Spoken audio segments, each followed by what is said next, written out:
Great.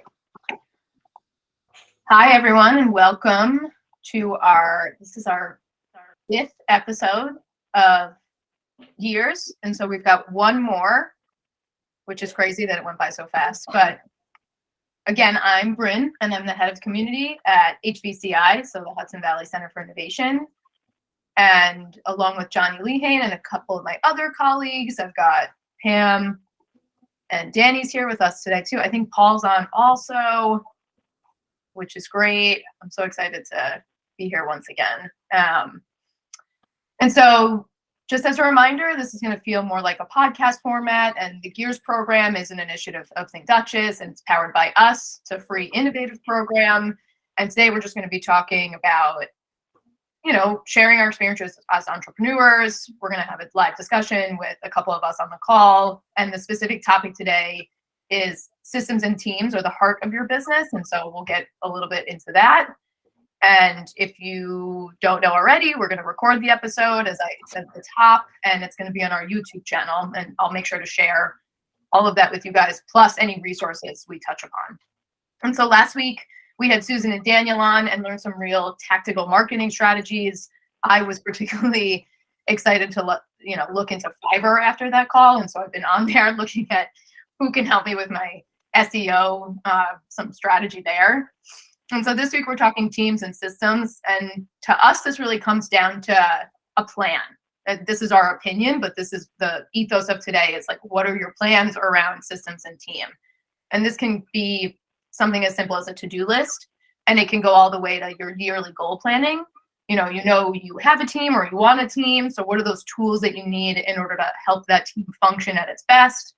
Do you use QuickBooks? Do you have a newsletter? Do you have other types of CRMs? Like, what's your tool set, and is it working for you now? And so we also have special guest on today, Lou Paris, and he's the founder of Q. It's a suite of applications designed to help us manage the repetitive day-to-day tasks of our businesses. And we're going to get a little bit more into Lou's background and his story. Just like Nicole from a couple episodes ago, he also went through the accelerator program that Nicole and I went through as well.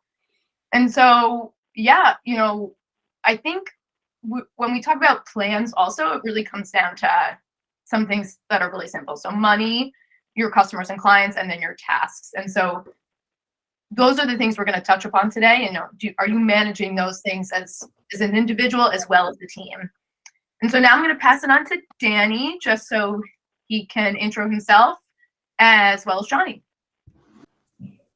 Hi, everyone. Danny, good to be here again and to contribute today. And hope my perspective, helps you gain a lot of perspective on your own. Over to you, Johnny. Awesome. Thanks, Danny. Thank you, Bryn. Thank you, Lou, for being here. It's another Excel 7 reunion, which is accelerator program with an ESG, a social justice mind bent, run by the Hudson Valley Center of Innovation, same program that brings you Gears. I'm the head of growth and development at the Hudson Valley Center for Innovation. And I feel like we're at sort of a little pivot point in the Gears series.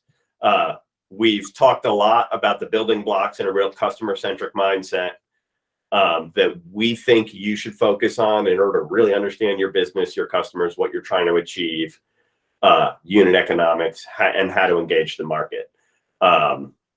Sorry, I couldn't make it last week, but a great, to me, conversation that went from product into engaging with that product into the marketplace. But I will say, Bryn said you were looking on Fiverr. It gave us a lot of stuff to do. And it gave us a lot of stuff to write down. And over the last 4 weeks, we've given you a lot to do. So how do you get it done, right? And how do you get it organized?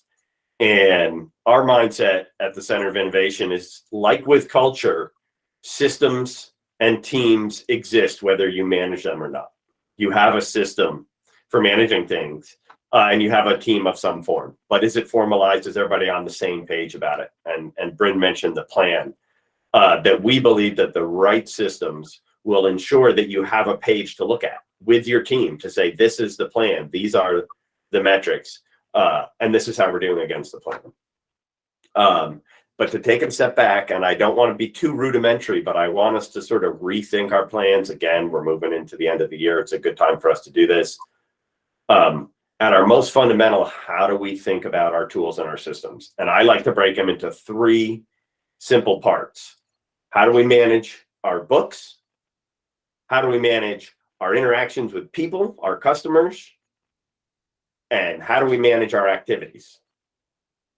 So it's the activities is the stuff we do, the customers are the people, and then the books is sort of at its utmost. Those are our 3 basic systems that we need to cover. They may overlap here and there, and it may get confusing at those intersection points.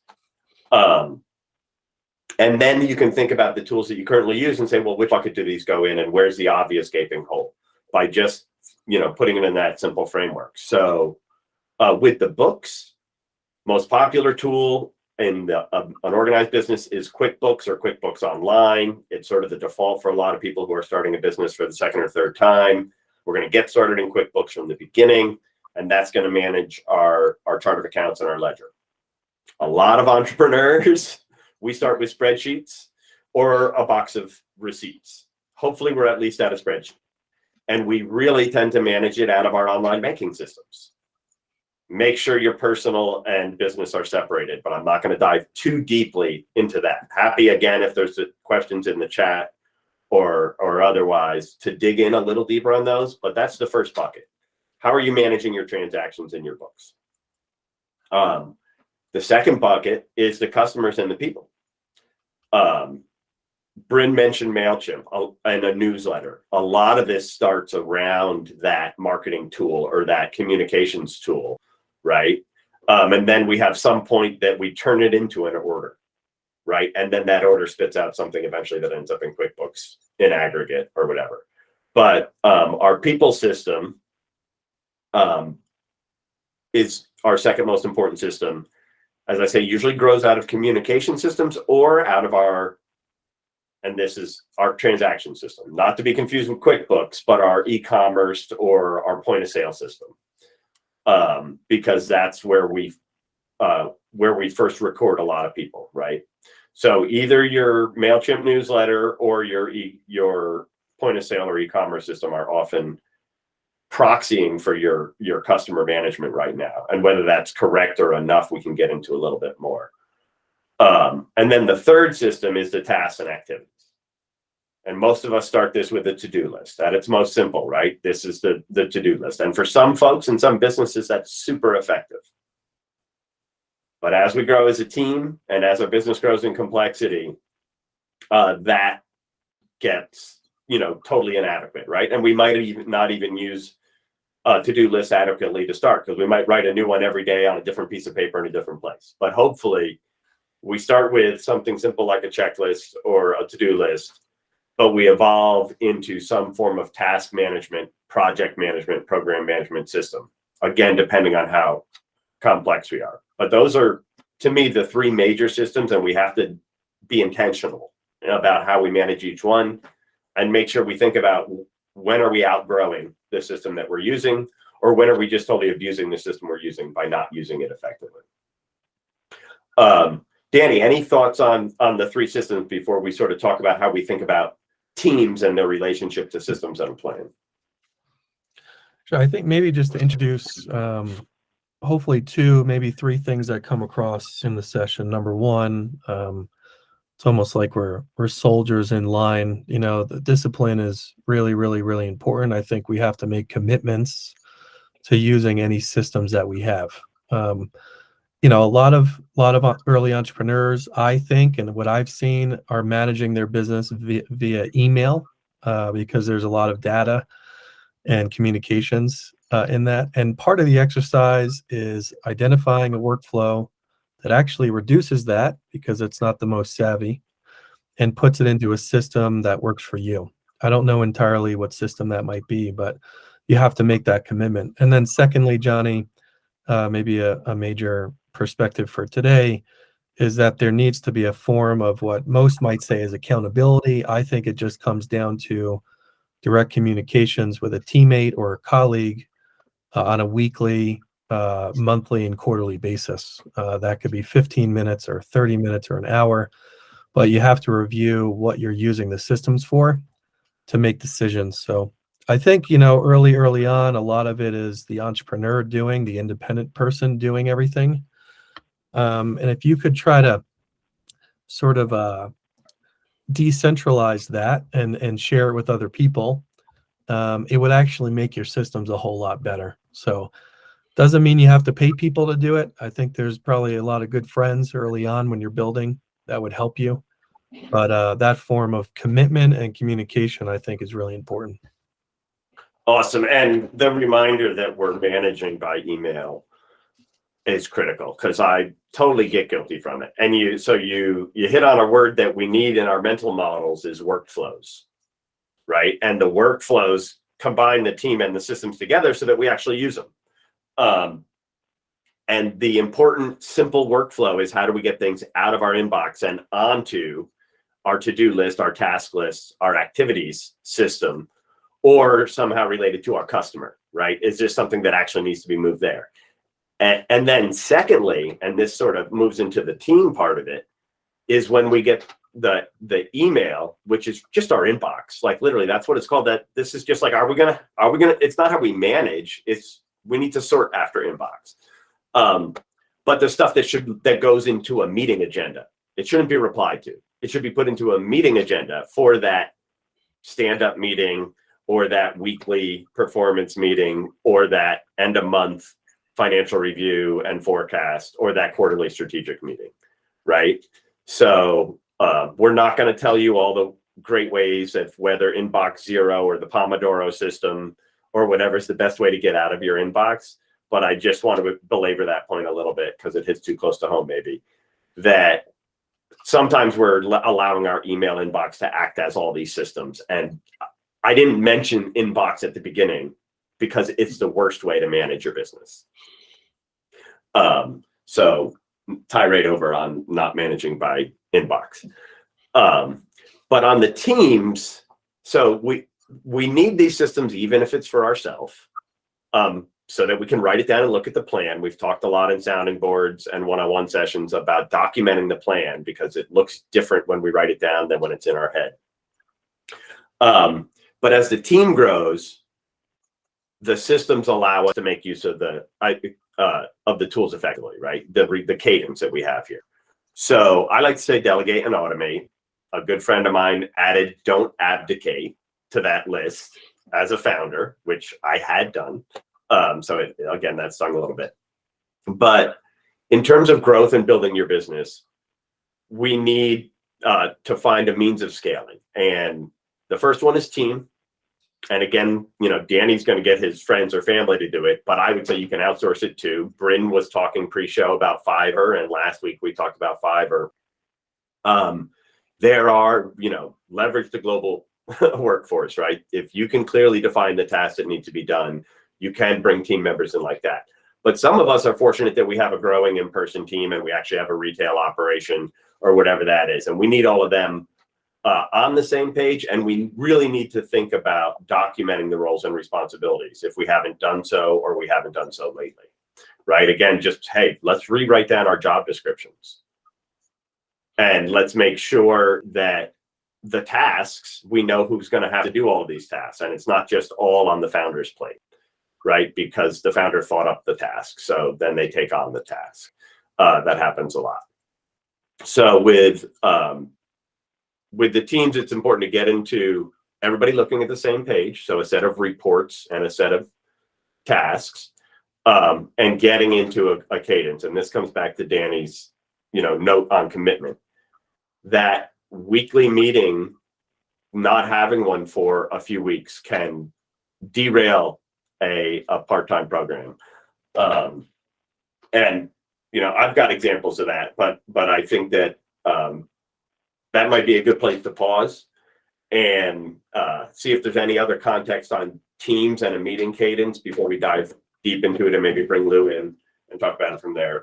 Bryn, Danny, on team. I'm good. Yeah. You have anything, Danny?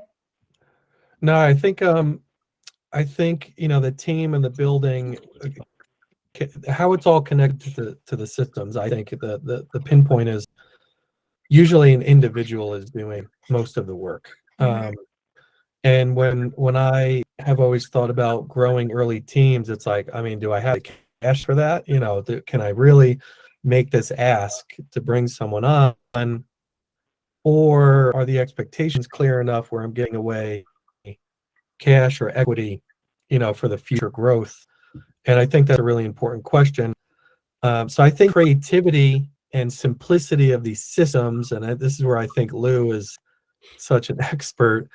If you could capture the simplicity of what you're doing into a system, I think actually the pain point doesn't become the system. I think it becomes the testing of the system to get it right. And Johnny, I've heard you in the past talk about, you know, like you really got to use it like 3, 4, maybe 5 months. But the issue then becomes, right, and this is why software sales persons are so, you know, so good at their job, because they know that when you're 6 months in, you're locked. You know, you're sort of locked into that, because then you got to spend 4 weeks migrating your data to a new system. And I know it sounds like we're getting technical, but these are the things that are like, you missed the basketball game on a Thursday night, you know, for my 10-year-old son, because you have to move the data over, you know, for it to be, and guess who's doing that? The individual. So, you know, or you ask a friend to help you out and say, I'll buy you a 6-pack or buy you dinner at whatever, you know, nice restaurant it is to help out. And I think, Johnny, it's kind of like this navigation of like, you know, these day-to-day things and maximizing that, but these like mind-blowing moments of breakthrough that, well, like, how come I didn't think about that before? You know, I didn't know that I could use Zapier, this technology, to connect 2 systems together.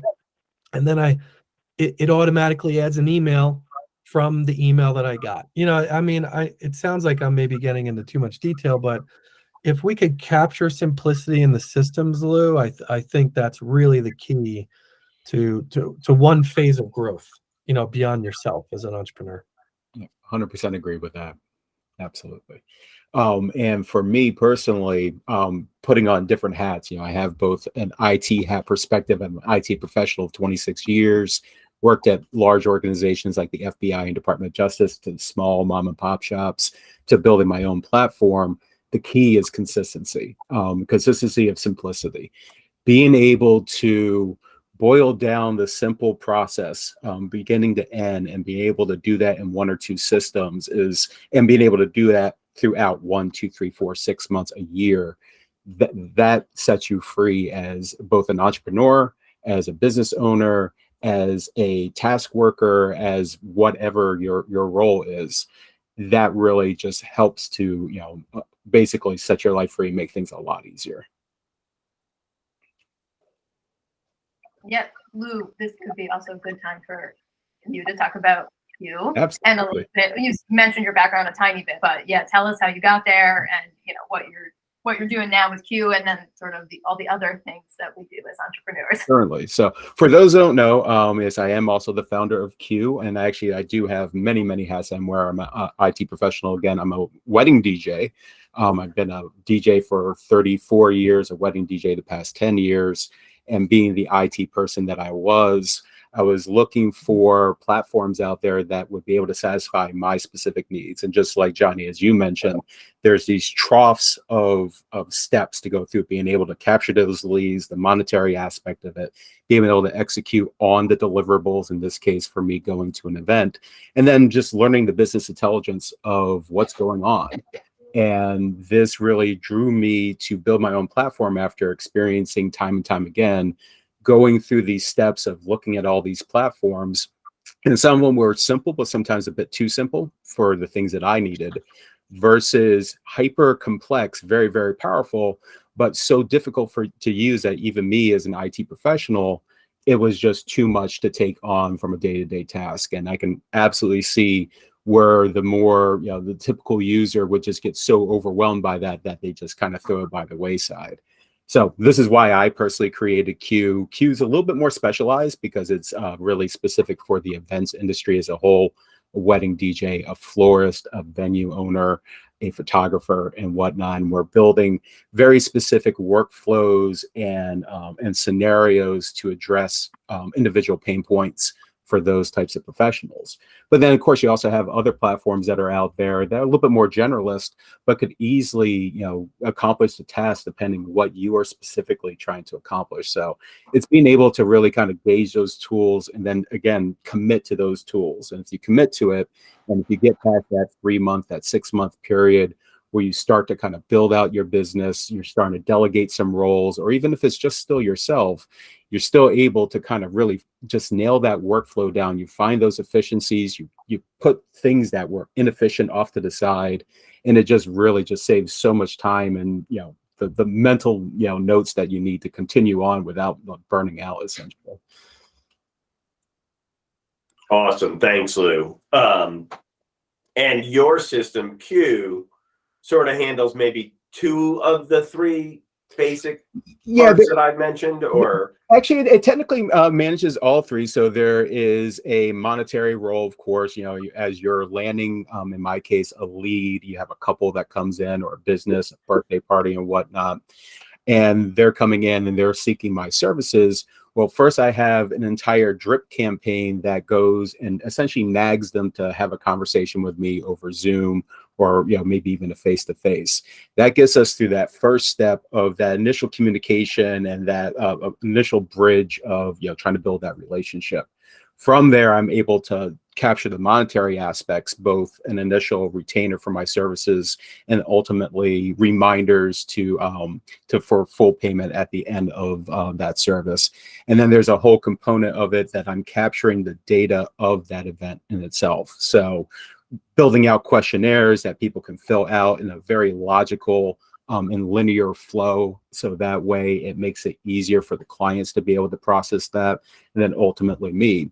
And if I happen to be a single operation as a DJ, but if I happen to have DJs under my umbrella, I could delegate those roles to those DJs. So again, there's that whole delegative component to it where I need to do certain aspects of things, other people need to do certain aspects, and I could easily assign those roles as necessary.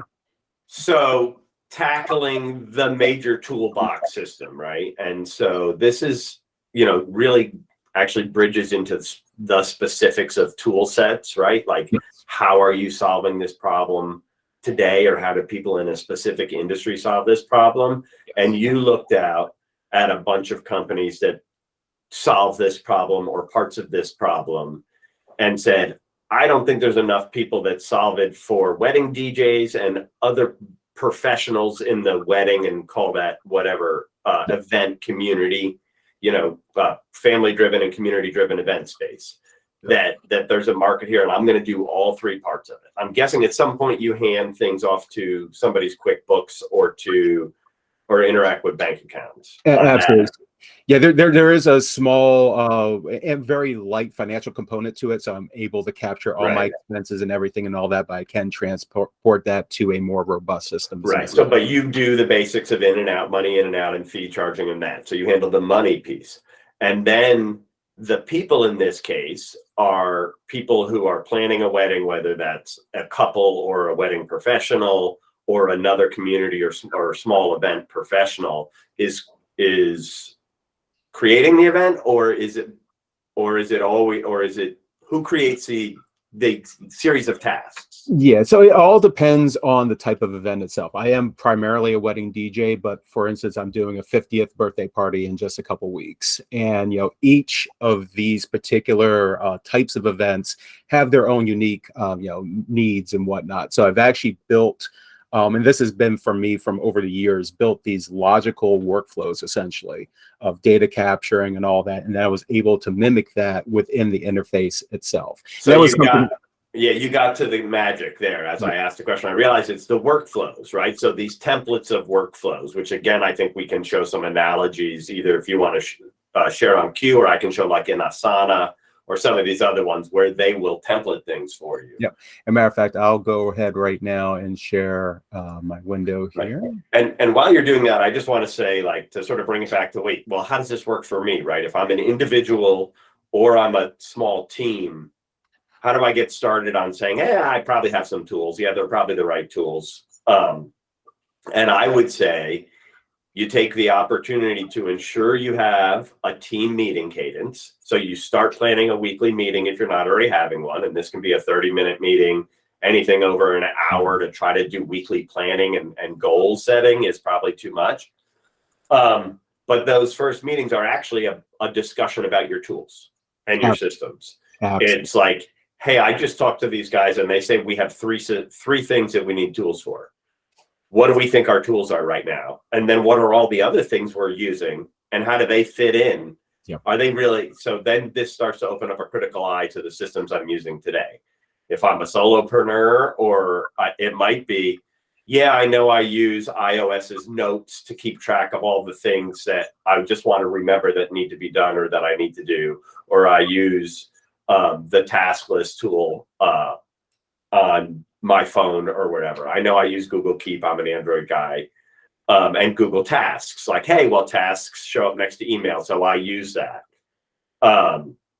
But starting by as an individual or as a team of identifying the tools that you're currently using and then assessing them a little bit, right? Like, hey, wow, you use that tool for that. I use this tool for that.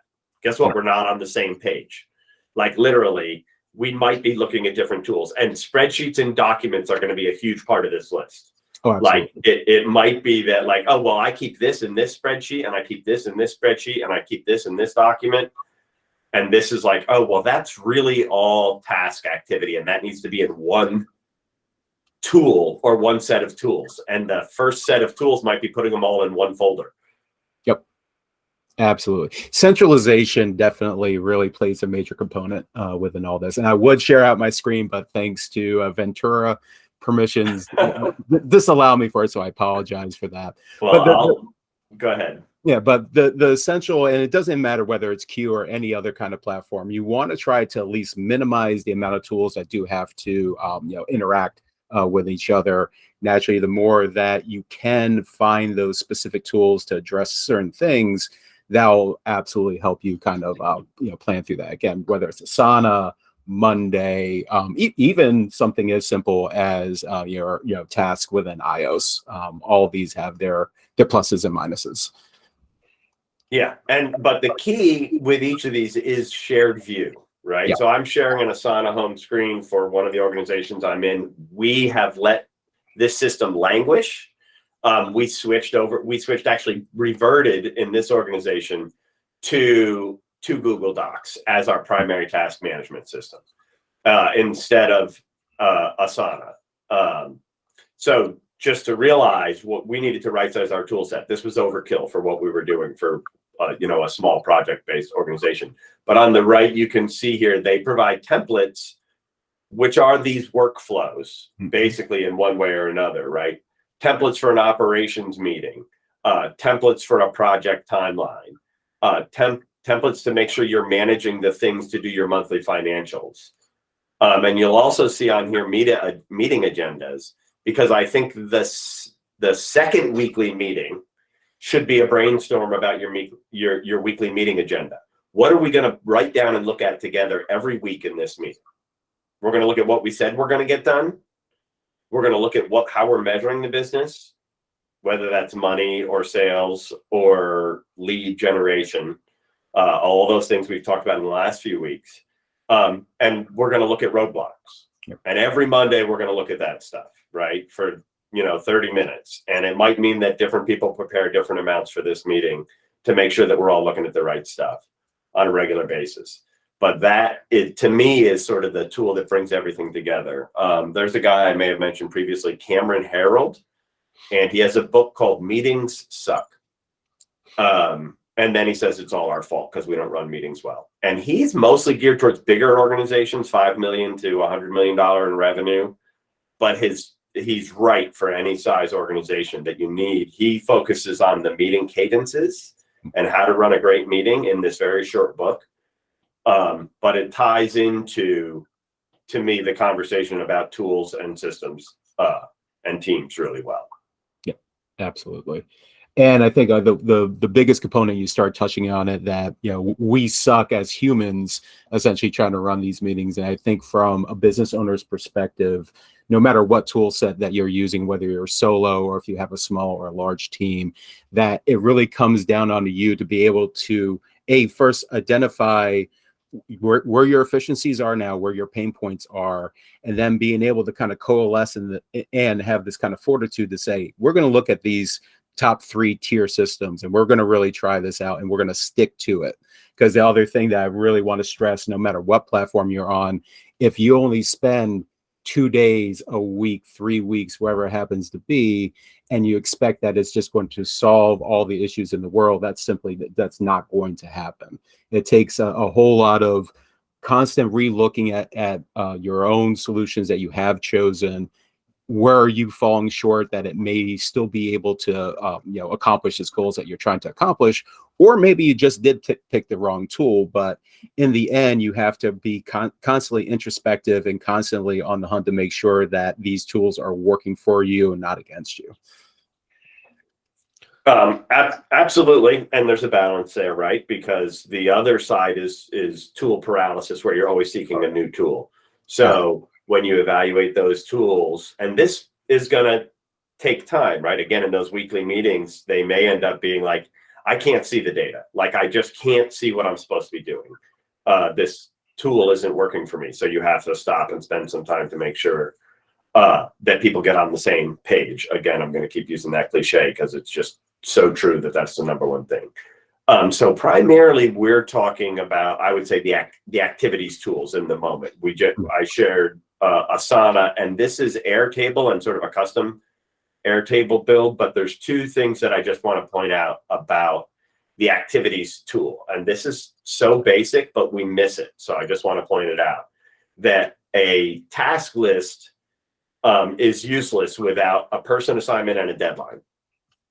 Right. And it's a negotiated or an agreed upon deadline, but it's said out loud in our in our sounding boards. Everybody knows I asked them for an accountability item. What's one thing we're going to achieve next week? Right. That's sort of a window into using our activity system effectively. Right. I'm going to take responsibility for this thing to get them by this date. So in a simple table view, this isn't rocket science. We can do this in a spreadsheet. We can do this in one of these database tools or task tools. And again, just to share it, there's another very popular view for folks, as opposed to a list of things, which is, this isn't even a great Kanban of it. Here's a better Kanban. Another view that is columns by either the status of the task or the project that it's in. And I just want to share that you can have the same information, and I'm not doing it in this instance, but they can be looked at different ways. And this is really important for the tools because different people process information in different ways. Yeah, so one of the flexibilities that you get if you migrate from a piece of paper or a spreadsheet to something like Asana or Monday.com or Q, if you're in Lou's industry, is that you may get different views of the same information that are valuable for different people or in different instances of what work they're doing. For folks who are familiar with project management, there's a Gantt chart, which is a waterfall of dependencies of tasks based on how long they're going to take done, et cetera. In a more complex program or project management business, these tools will provide you that type of a view. So between that and collaboration, those are the key reasons to get into and templates to get into a more professional system than spreadsheets or these simple to-do lists. But I want to make sure people know you can try them for free and you can get a lot out of them. You will hit pain points where there's a paywall, and they add up to between $5 and $50 a user a month. It's a wide spectrum. But if you're not feeling organized and the tool ends up really being the issue, $5 a user a month for a 5-person company can end up being super valuable. But you have to commit to the cadence of the meetings and reviewing the information that's in there and people speaking up and keeping deadlines consistent. And when I say consistency and commitment, I know that Danny needs to speak up. I think my heart and mind, I always want to sort of be somewhat reductionist at this point, because we have to capture the simplicity. And I think if I were sitting at a Thursday morning or Friday morning meeting, there's probably 3 core things that I would build a system around that we're just going to routinely do, right? And it's based on business growth and strategy. And that number one, I think above everything, are relationships. So, we need what's called a customer relationship management, a CRM database of some kind. You have to be able to put first name, last name, email, any other contact into a system that can be connected to other things. I think that's important because we're tracking interactions with those people. Doesn't need to be clients only. I think that will get to the second point, but it could be influencers, it could be friends that you think have connections, it could be LinkedIn contacts that you think are important. I'm not saying import your whole 3,000 LinkedIn. It could be I contact am. contacts at conferences that you think you might have to reach out to, et cetera, so on and so forth. So I think relationships are key, right? The strategy there is, those are relationships are the number one validation of growth, and referrals are often, in many industries, 75% or higher connected to new revenue. So I think that's the second thing. If I'm sitting down, I'm also thinking, what sort of pipeline is connected to revenue generation? And that's where Daniel's comments last week come in, I think, about, understanding what your cash flow looks like and your cash burn looks like. We have to review a cash position connected to a revenue pipeline. So how are my contacts and relationships helping me pursue and generate and capture new revenue? And that's where decision making comes in, because I was taught by the first sort of CEO I worked for in a startup, well, if we're going to pipeline for $100,000 opportunities, then we better have a good justification why we're going after this $50,000 opportunity. And most times the answer is building this relationship will get us more $100,000 opportunities in the future. So if I'm every Friday morning looking at who are my key relationships, what are my key revenue opportunities, I think then the last thing that I'm tracking is this sort of hodgepodge of what Johnny's calling activities. Okay, what's everything I need to do to put into a project management task list? And some of that is, I only have time on Friday afternoon to mow my lawn, and that could be a task, because everything, it could be personal and professional, right? Because then I'm writing the proposal and submitting that by Wednesday at 10 a.m.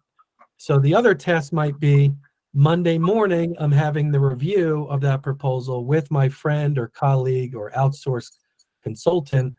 And this is where I think just the task list, Johnny, this Asana, Airtable, whatever that's going to be, starts to bring things together. But I don't want us to lose perspective on relationships. Number one, we should be driving those every day and week.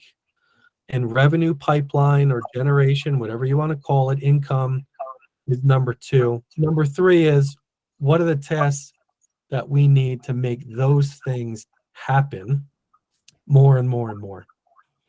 You nailed it. Yeah, absolutely. So the people, what is the piece that we hadn't drilled down into yet, and it's everything, right? The people are going to drive your activities, because sales is going to drive your activities, right?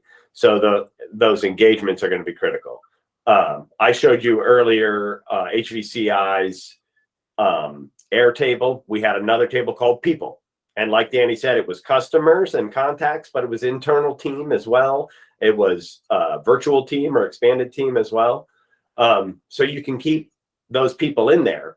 And then, what I liked about what you outlined, Danny, there is how those three systems all need to interact together, right? How the people drive the revenue and they drive the activities.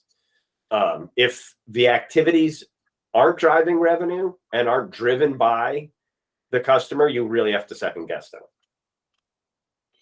Right. So as long as you're covering those three systems, it can be as simple as possible. You know, we touched a little bit on MailChimp as an example. That is where your people might be. They might be in MailChimp. Are you, and I putting on my Dan Feliciano hat from last week, are you like going to squeeze everything you can out of MailChimp? Are you going to tag all the people in there? How did you meet them? Did they buy lately? You know, what kind of, you know, who are they? Like, so if MailChimp is your system, make sure that you know how to use it as well as possible to generate activity, to generate revenue.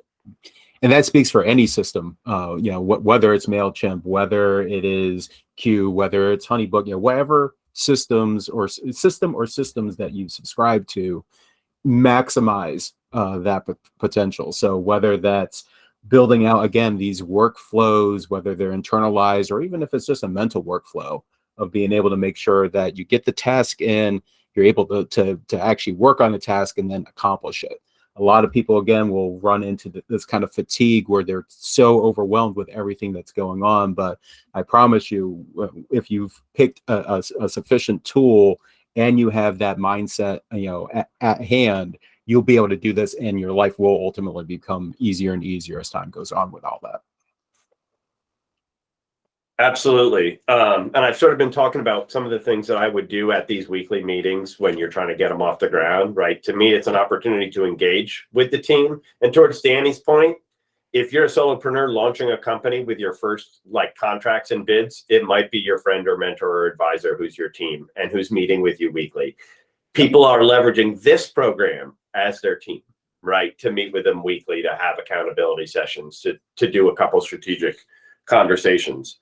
But one of the other conversations I would kick off in a weekly meeting, besides what are our tools, what is our agenda, what are we going to look at every week, and like what are we measuring, what are our key performance indicators or metrics that we're measuring, is the roles and responsibilities. And as we're getting comfortable with the activities on the task list and the people, we should be looking at, is there an opportunity, you know, who's doing what today if you're a team of 2 or 5 people? And first, let's all write that down together. This might, again, start as a job description, but you should start seeing how it relates to the tasks and activities generally that are going on, the categories of activities and work being done. And is there an opportunity to optimize who's got what role or responsibility for specific areas of the tasks that we're doing or the people that we're engaging with or the way that we're managing our money? And is there a way to scale it up by hiring more of that, right? Hey, maybe we just need more of that, right? Because we're not being efficient enough on production, right? So we do realize, you know, oh, wait, we've been splitting production between the 2 founders, and it would really make more sense if one founder had all the production work because we're slowing each other down. Then that takes care of one side of the roles, right? We consolidate stuff. Then it's like, how can we do that more efficiently? Because that might be our bottleneck, right? So then we can say, oh, we just need another person that does this, but we've got the tasks and the activities identified because they're in our system now. And that also speaks largely also to your, you know, setting a deadline, setting a time on each of these tasks, because ultimately as time goes on and if things are either, you know, being performed more quickly than expected or taking longer, you can start again to find some of those efficiencies or find where those bottlenecks are and hopefully solve them. Absolutely. I want to shift gears just a little bit to talk about what I would call some other team management tools, depending on the level of sophistication your company's at or moving into. And these are really methods to integrate how your team works and how your systems work. So one that I know of is called Scaling Up, Gazelle's Scaling Up. This is for folks who are mostly bootstrapped, who are, and I'll have to say, diehards. These are folks who are like, I'm going to be a $100 million company. I'm going to double every year. I'm going to work 70 hours a week if I have to. Like, I'm not espousing necessarily that that's a healthy way to live. I'm telling you that a lot of the people that adopt these systems tend to live that way. But I'm going to call out scaling up. I grew out of entrepreneur organization, EO, which is an international network of these type A business owners. But what Scale Up does really well is it has 7 worksheets that allow you to get on the same page as a team, talking about things all the way from mission and vision and values to who's responsible for what, to what are our goals, to how do we run a weekly meeting. They say in their system and their book, take the pieces of it that work for you. I adopted this pretty fully at one organization, to the point where for me, it sucked the life out of it and the fun out of the business. So I'll give that caveat, but the pieces of it that resonated and sort of is just a common language for my team to all be looking at these 7 sheets and be like, hey, we know what we're supposed to be doing. We know who our customers are. We know how much money we think we're going to make in the next 3 months and how we're going to do it. So Scaling Up has a set of worksheets. We'll share a PDF of just the worksheets. They have a 20-page free or download that's like an overview of how to use the program. They have a book and an ebook. If this resonates with you, it's one that I would recommend you looking at. I find even just taking a few of the worksheets and playing with them can be helpful. I've also mentioned Cameron Harold with Meetings Suck, which again, recommend the book or reading a few bullets on it or watching a podcast or with him in it or listening to a podcast with him in it. It's not rocket science, but he's right. If you want to run great meetings and you want to commit to excellence to do it, his methodology is very straightforward and simple. Talks about daily stand-up, weekly meetings, quarterly strategic meetings. Talks about the permission to not be at a meeting if you don't have any value to add to a meeting or get any value out of it, et cetera, et cetera. So worth the read. He also has a concept called Vivid Visions, which is a way to goal set and a way to start to identify some planning that will populate your systems maybe or help you figure out how to use your systems. So Cameron Harold, someone worth looking up. I haven't played with this next one as much, but it's the Entrepreneur Operating System, EOS, and it's another flavor of this. And lastly, I think we've mentioned Monday.com. I haven't used it, but I think it tries to be both the software and a way of being, like how do teams function in cadence on a regular basis. It takes commitment to make the return on investment of any of these systems worthwhile, but some of the free resources might give you a flavor of what's the right size or complexity of a tool and a system for me and my team.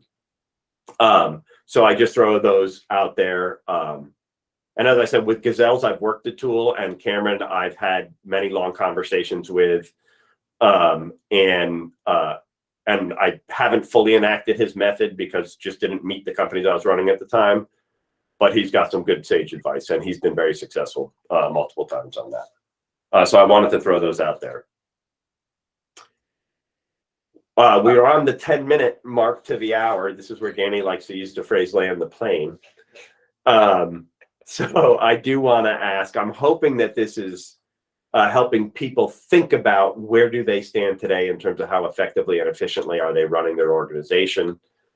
Are they ready to grow a team? Because you need these systems in place to be ready to grow a team. You need to at least recognize where your systems are today to be able to do that, because that's going to add a layer of complexity that's critical. But I open it to the group. What am I missing here? Are we getting too high level? Bryn, you can always bring us back to earth. No, I think one of my last thoughts was, when you are a solopreneur or you've been doing this for a while by yourself and you develop your own system, and then a couple years down the line you have a team, and the team starts to maybe utilize a system that you already have in place, and they're not thrilled about it, and you've got it, like, when that starts to happen, what do we do? Because I feel like if I brought a team on and I was trying to train them on something and they were like, we don't get this, it's convoluted, I don't understand, I would probably dig my heels in and be like, sorry, this is what we use. And so that was one of my thoughts that I had. Wow. Yeah. And you have a team too. Lou has a team now. So, and you started out alone, right? So. Yeah, I started at 1. We're at 5 right now. And matter of fact, this is a good example where we started using Trello initially, more so for the Kanban style boards. And then once GitHub, which is our code repository, started bringing on their own Kanban boards and also had some basic automation tools that were in there, we all agreed, like we had a quick kind of a meeting of just where are we, not from a code perspective or anything, but just where we are from a process perspective and all. And we all agree is like we could just easily integrate all this into GitHub. We spent the full day of data migrations, which I know Johnny touched on a little earlier, in the program. But it was a commitment. We knew what the style was. We knew what additional pieces that we were going to benefit from it, and we all decided, as a group, that this would be absolutely beneficial. Now, I could have also flipped the other side and said, no, we're just sticking with Trello. But I think at least me as a business owner perspective, that would have been a little short-sighted. I was at least want to make sure that we explored all our options. And I think that's a healthy thing to do. Like, I don't subscribe that people should tool hunt all the time, because that can be an absolute nightmare in itself. But if you're starting to hit roadblocks, if you're starting to hit, inefficiencies where you don't see that platform ever developing something, to the point for my DJ business, I went and built my own platform. But, it's not harmful necessarily to seek out new platforms if you know that you're starting to be harmed by the current platforms or restrictions that you're under right now. And Bryn, I just such a reality hit to me. So that was your question to me so relevant, right? I've launched startups or joined startups that are launching, right? And your system may be great for you, but the right time to fit to the team is in those, when you're setting all the other culture up, right? Like I said, this is culture. It has to be intentional. So you listening, as Lou did, to them and saying, well, what's missing on this? And maybe it is time to get back to basics. I didn't need deadlines when it was just me, because I just did them in the order that I can do them in. But now that we're in a team, I see that my tool set doesn't fit everybody else's needs. Lou said we took a whole day to do it, right? And what we haven't talked about in depth in this program, in this series, is your strategic meeting. And what does your strategic meeting look like? And it's a half day to 3 days of planning once a year. And it's a half day a quarter of everybody getting together and looking at what's working and not, right? And to me, if you get into that cadence, and Cameron touches on it, and meetings suck, and scaling up will tell you exactly how they think you should run one of these meetings. It's that work, and it's on that cadence, on that quarterly or annually. Like, so when we onboard people, like you said, right? New team, opportunity to redefine the tools or make sure they're working right. And then it's that quarterly and annual strategic work. That we haven't talked about a ton in this, but that's the big work that every team needs to be doing, and around this time of year with the holidays and everything else. I hear a new Gears episode. I was thinking about Brandon too, who's on the call, who, running a restaurant. Brandon, your system might have been like, well, every restaurant uses this POS system. End of story. I don't really have to think about this piece of software. And so maybe some of your challenges are just around getting a team more involved in the day-to-day activities and the discussion of where the business is going. And that might be your challenge, right? So that happens for a lot of us too, where we're like, well, the system is already in place for my type of business. And so how do I, think about my people and culture that works around the system that is already going to be in place. I think that you're absolutely right. And we talk about Spotify or Shopify might be your system that's already in place. Yeah. Square might be your system that's already in place. Like you said, your point of sale, like Open Table might do most of this stuff for restaurants today. Like, I'm not clear where the line or the handoff is, but recognizing and saying, oh, that's how I'm managing my customers and my people. That's how I'm managing my money. And that's how I'm managing the activities. And then maybe towards your point, it's looking within the system I'm using and saying, wow, I do all of this stuff. I should have let somebody else do some of this stuff, either as cross training or to delegate so I can work on my business. And then I need to tie it into my people cadences. Like, how do I bring this into my regular meetings, and how do I bring my regular meetings into my systems? You know, how do I make sure that we're leveraging those together? Danny?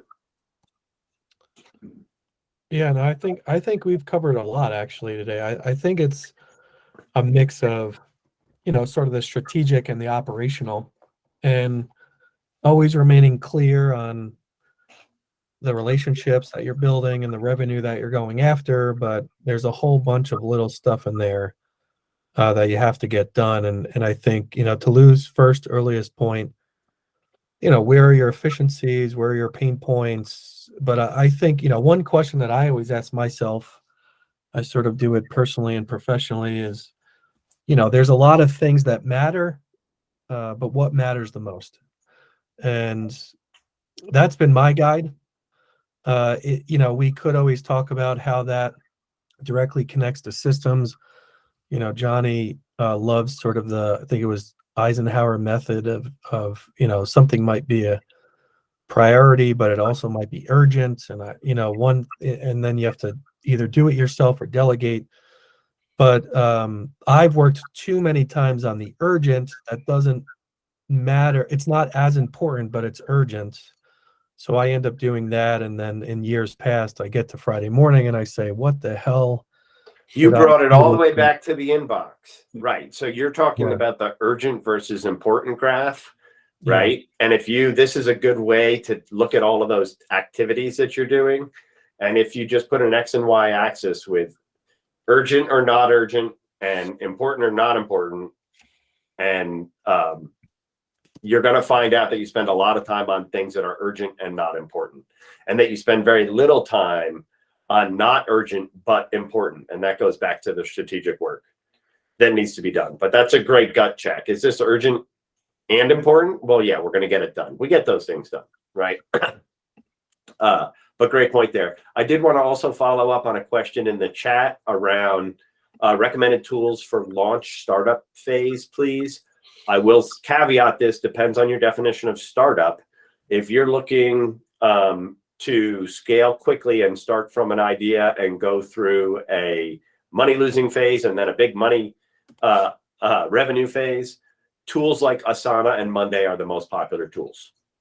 But towards the point that Bryn made and sort of the MailChimp model or the Square model, it has to work around the tools that are going to be at the center of your business as well. So what your startup is and what industry they're in may dictate which ones are best for you, because we're not talking about the tools that make your product in general, right? We're not talking about the canning machine or the video editor or whatever those tools are, right? But what those tools are may dictate or give some influence as to what systems you use to manage your people and your tasks and activities.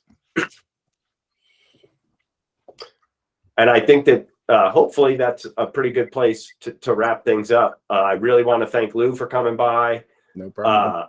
I look forward to continuing to see the growth of Q. We didn't talk about HoneyBook today, which was sort of the nemesis that made Lou launch his own business and that Bryn actually uses in her business. That's a totally different industry.